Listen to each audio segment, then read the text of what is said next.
नमस्कार बंधुगण welcome to education point channel. तेरे बंधुगण आपण मान गोटे भेरी भेरी इंपोर्टाट इनफर्मेशन जोटा कि OSSC Odisha subordinate staff selection commission तरफ आसी बहुत बड़ इनफर्मेशन बा भेरी भेरी इंपोर्टाट इनफर्मेशन जोटा कि समस्त जाणी रखा तेज आसन देखा ये इनफर्मेशन कौन रही।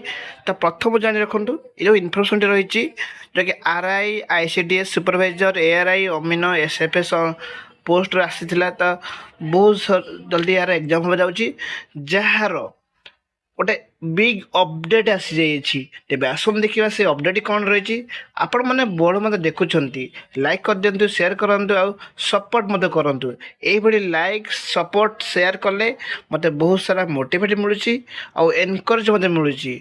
देखो ये वैकेंसी आसी अच्छी बहुत बड़ ब्रेकिंग न्यूज मत कहीपर कहीं जहाँ को नहीं बहुत पिला डाउट था केबे हम एग्जाम केबे आसो क्यों डेट्रे हम केबे एडमिट कार्ड आसो सब डिटेल्स यही भिडियो मत कही रखी केमती आडमिट कार्ड डाउनलोड हम यार डेट केबे आसो क्यों सिटी एग्जाम हम कौन हम सब डिटेल्स आपण मैंने जानीपारे। किंतु आपण मैंने बर्तमान आसन देखा कौन रही अपडेट ताकि आपण मैंने मु कही रखी।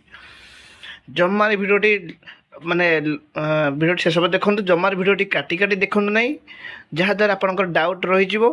देखो ये रही जोटा कि आसी RI ICD supervisor ARI amino SF जोटा कि आपन स्टैटिस्टिकल फील्ड सर्वेयर पोस्ट आसाला से सब पोस्टर बिग अपडेट आसी जोटा आप देखिपारे जार एग्जाम डेट आसी जाइए जोटा कि आप देखिपारे ये मेंशन है CBT जोटा कि computer based recruitment CBRE computer based recruitment examination हम जोटा कि क्लीयरली मोड ऑन देखो 26 एप्रिल 2026 हबार अच्छी अक्रॉस द स्टेट।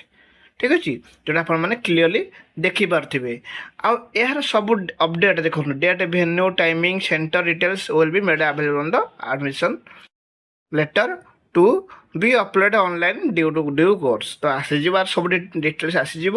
तो बर्तमान यही अपडेट आसी जोटा कि आप देखिपे 26 April 26 April 2026 CBRE computer based recruitment examination होगा जाऊँगी जोटा आप clearly देखिपारे।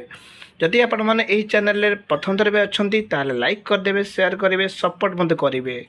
Thank you for this watching.